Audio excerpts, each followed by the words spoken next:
Texas man is taken aback when the true value of an old painting is revealed in an auction.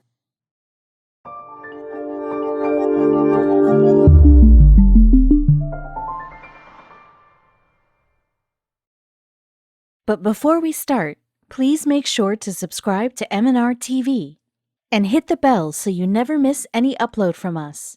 Also, leave a like right now. Whenever the residents think of changing their house after living in it for so long, the one thing that irks them is the trash that they have to deal with before moving out. After several years of residing in place, the trash piles up more than the memories. The memories might be quite pleasant for the residents and can overwhelm them, but the trash, on the other hand, can give them severe headaches. Most of the time, people hope that they can turn the trash into treasure, but seldom that happens in real life. But what if you discover something from the trash that could put you in a dilemma, whether you want to keep it or let it go at any minimal price? Rue Ferguson of Texas had just bought a new house and he was thrilled about moving into it with his family. But first, he had to deal with something that used to irk him a lot, and that was the trash that he had been accumulating since the time his grandparents had built the house. He was hoping to find something that could make him rich instantly because he knew the value of vintage artifacts were quite high. Would he be able to find something? He had been living in his ancestors' house since he was a kid and later inherited the property from his parents. The house was very old, and now he had earned enough money that he could buy another one and sell this house. The property was quite old, and he was estimating how much he could get when he would put it up for sale. Well, the property wasn't the only thing that he had inherited from his ancestors. There was something else, too, which later gave him many sleepless nights. Along with all the trash that he had inherited from his great-grandparents, there was a painting that his mother gifted before she passed away. He used to admit that he never liked the painting since the day he had seen it for the first time, but his mother had great affection with that piece of art, and he couldn't understand the reason behind it. Still, when his mother gave the painting to him, he took it with great respect. He never considered the painting worth any value and thought about what he would get if he sold it in the market. The painting was really old and all its colors had faded with time. Rue Ferguson didn't want to take the trash to his new house.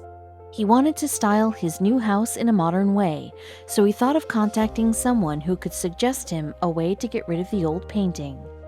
The old painting was hanging behind the door of Rue's home office for years, but he didn't know the history behind the painting. He had heard from his parents that his grandparents had bought the painting in Mexico City back in 1930, but he wasn't told how old the painting was exactly. He realized that just because the painting was old, it didn't mean that the painting could bring him an insane amount in return. He wasn't even aware of the artist who had painted it. Rue had to find out about the artist who had made this painting. He started looking for the signature on the painting so that he could find out about the artist and his famous works. The young man was now curious about the value of the painting.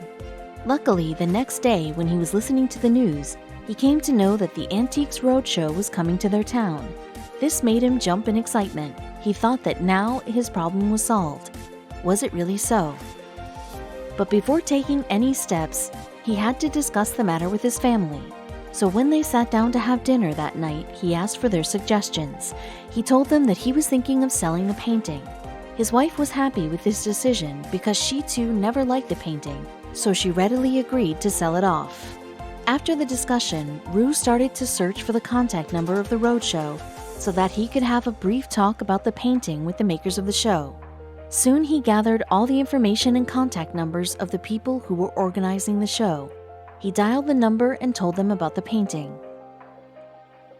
The makers didn't waste any time and briefed him about the initial procedure for participating in the show and asked him to come to the location.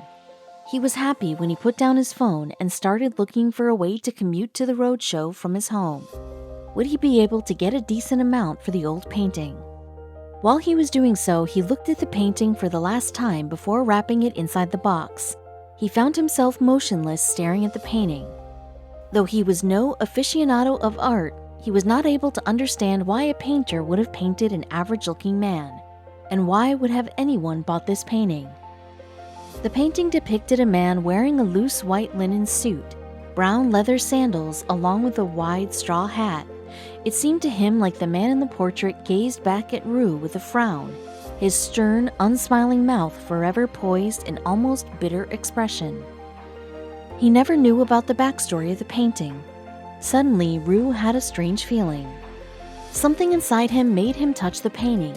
He ran his fingers against the rough surface of the painting and felt its uneven surface. He could feel the artist's brushstrokes distinctly.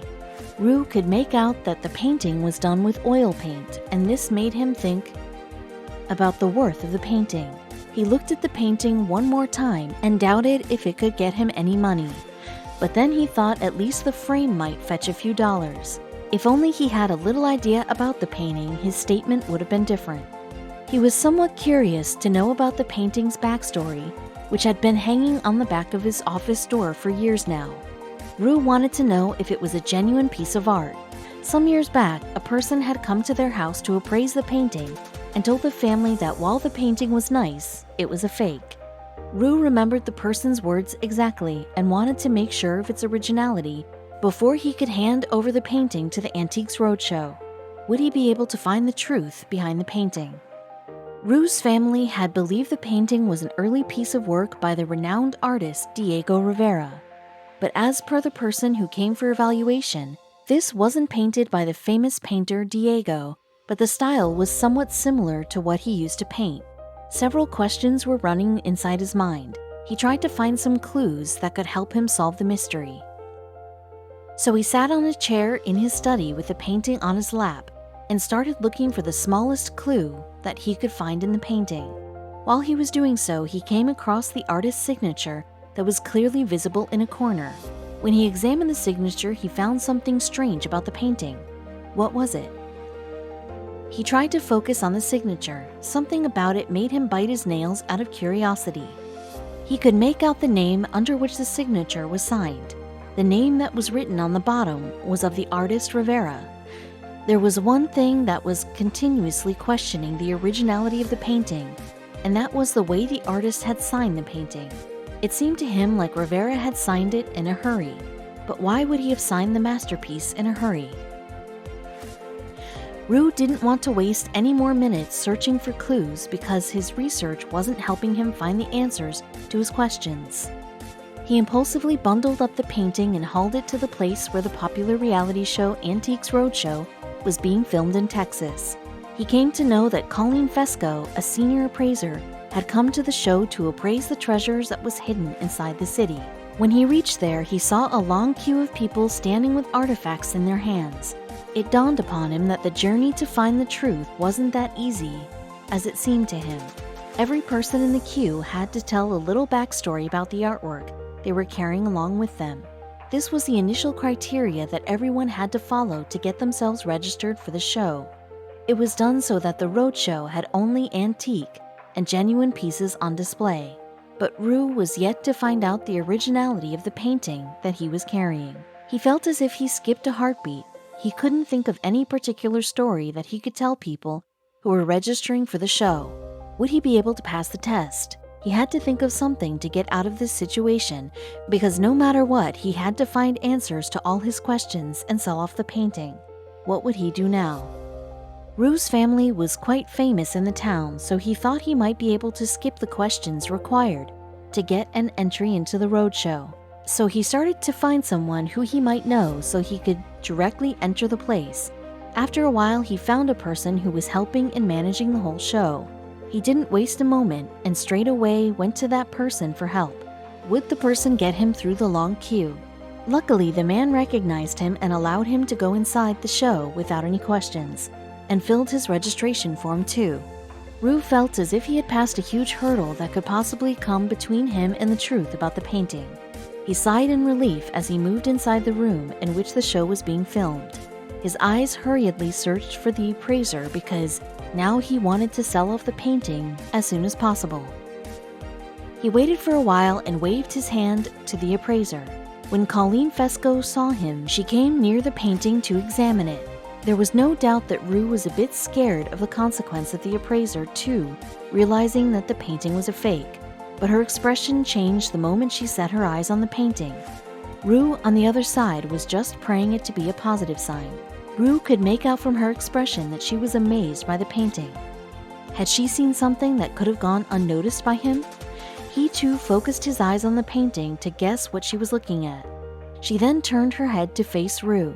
He was desperately waiting for her to reveal something about the painting. Was she going to unravel the truth that was hidden for years? Rue wasn't able to understand what was intriguing her so much. She then pointed out the signature that was at the bottom right-hand corner. The appraiser said that it was deliberately written in a hurry, and that's why the experts at the San Antonio Museum of Art might have said that it was not an original work. The signature was irregularly scrawled at the bottom. She then started to unravel the mystery behind the painting. Unbeknown to Rue, his father too had the painting appraised in the year 1988, a decade earlier than the Roadshow. In that evaluation, a curator at the San Antonio Museum of Art, Sama, too had revealed to him that the signature was irregular and didn't match other signatures by the same artist. What the people at the time didn't know was that therein lies the true value of the painting. The appraiser, Colleen Fesco, was looking more carefully at the irregular signature as if the whole truth of the painting resided inside it. She raised her eyes to Rue's and said something that made him question his theories that he was making from the moment he had thought of selling the painting. What was so unique about the signature? Rue was still looking at her as he was curious to know the unknown facts about the painting. But it seemed like the appraiser had lost words, and finally when she came to her senses, she said, "Well, there are two extraordinarily intriguing words in an artist's catalog of paintings," she began. What did she mean by that? "And those words are whereabouts unknown," Colleen said. Rue, too, had become more attentive to what she was saying. "My understanding of the painting's history is that it was painted in 1904, she continued, pausing for effect, by Diego Rivera. This painting by the artist was one of the most important works of the 20th century. Interestingly, he was only 18 years old at that time. The young man had given all his ears to the lady as she told him more about the painting. And there were, I think, only 3 or 4 paintings known from that early time. The painting is signed here as Diego Rivera, 1904, and what's interesting about the signature is it's a very young man's signature. He was surprised at this revelation. What else was there which was yet to be unraveled? Rue remembered that his father had become obsessed with the painting when he was alive. He used to read every autobiography and paper ever written on the hedonistic Mexican muralist. There were basically 3 influential muralists in the 20th century, and those were Diego Rivera, José Clemente Orozco, and David Siqueiros. The trio was called Los Tres Grandes. His father had become consumed by the painting, but his prime interest was to know about the artist's role in the Mexican Revolution. He used to constantly think about the painting and the artist and often used to have long discussions with him. Whenever Rue used to ask him to stop thinking about the painting so much, he would often brush him off by saying that the painting was really authentic and this wasn't a painting to be kept inside the 4 walls of the house. Rue would ignore him, thinking that the old man had become cranky with his age. Was that so? The artist Diego Rivera was one of the most important political artists of the 20th century, and he had gained this reputation because of his artworks. Unlike other artists, he wasn't just an admirer of the beauty of nature or fascinated by attractive women. His works would rather depict the plight of the laborers, the bricklayers, and farmers. The other artists never used to experiment with their artworks the way Rivera used to. He always used to try to show the reality to the world. Because of his unique thinking, his works were considered to be a national treasure in Mexico today. There were hardly any artists at the time who used to raise their voice against such serious issues using their artworks because they were afraid of the consequences that their actions might lead to. Rivera wasn't just an artist who would remain engrossed in his work in the small room and ignore whatever might be happening in the town. He used to indulge in every political event that used to happen in the town. But then how come Rue's great-grandfather acquired the painting? His political involvement was well known to almost every politician. which meant he often feared for his life. His nightmares began to materialize in early 1937. In that year, he hosted who was a famous Russian revolutionary in his then-wife Frida Kahlo's home. Leon was exiled due to his anti-Stalinist views. They both had set up a joint commission of inquiry into the Moscow trials. This wasn't hidden from Stalin's eyes, and his long arms had reached Mexico to get a hold of them. 3 years later, Trotsky was assassinated in Mexico City, which was really close to Rivera and Kahlo's home. Rivera knew that the whole plan was executed by Stalin himself and strongly believed that he could be their next target. One evening when Rivera was finishing a portrait of the actress and wife of Charlie Chaplin, he heard some strange noises coming from outside.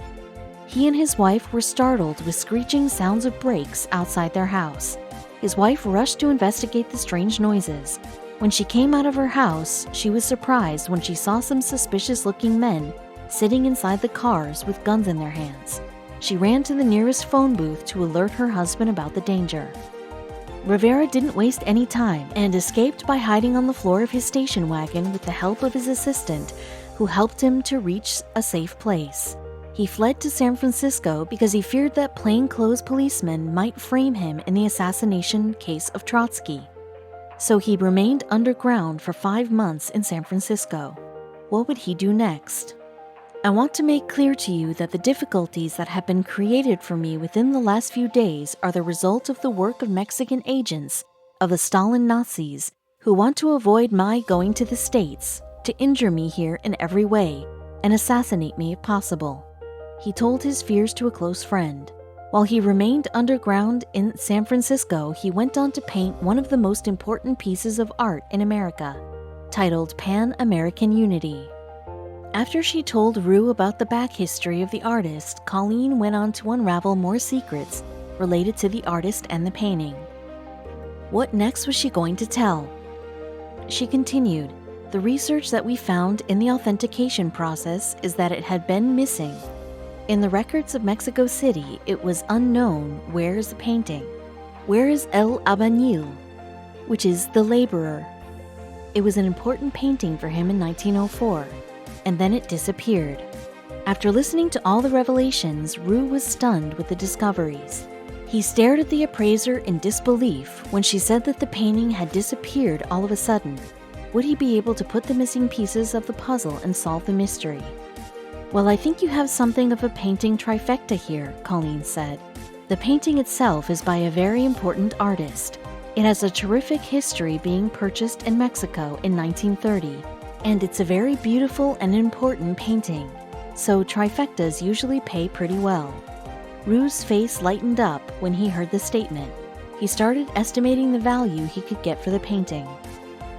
"I would be putting a retail estimate on the painting of between $800,000 and $1 million, she said, in conclusion. Rue was staring at her in amazement because this came as a surprise to him, so he said, "Seriously?" he exclaimed. He couldn't think a painting, which had been hung on the backside of his office, would be worth $1 million. "My gosh, unbelievable," Rue said in disbelief. "I did not expect that." Since the day they found out about Rivera's painting, the painting had only skyrocketed, but she told Rue that the value had gone up to $2.2 million. His jaw dropped when he heard the amount of the painting, which he assumed to be worthless. Were there any more surprises coming his way? It's very rare to see works of Rivera that old. It's not a painting that was sitting in a museum for people to see every day, Michael McNaughton, who was the Antiques Roadshow executive, said in an interview. So what was Rue going to do now with the most valuable asset in his hands? "More than likely, I would imagine it needs to be in a museum where everybody can look at it," Rue said afterward. "Now I'm really scared to carry it around at this point." Hence, this is what Rue decided to do. Now the famous painting hangs in the San Antonio Museum of Art, which is located on the museum reach of the San Antonio Riverwalk. Other important and valuable artworks by the artist are on display in the United States for public to see and know more about the era. They are very expensive for any person who wants to buy one of the paintings to add to their collection. Colleen explained, market-wise, 17 different paintings by the artist have sold for more than $1 million at auction. Most recently, the rivals from the Rockefeller collection sold for a record-breaking $9.7 million after a pre-sale estimate of $5 million to $7 million.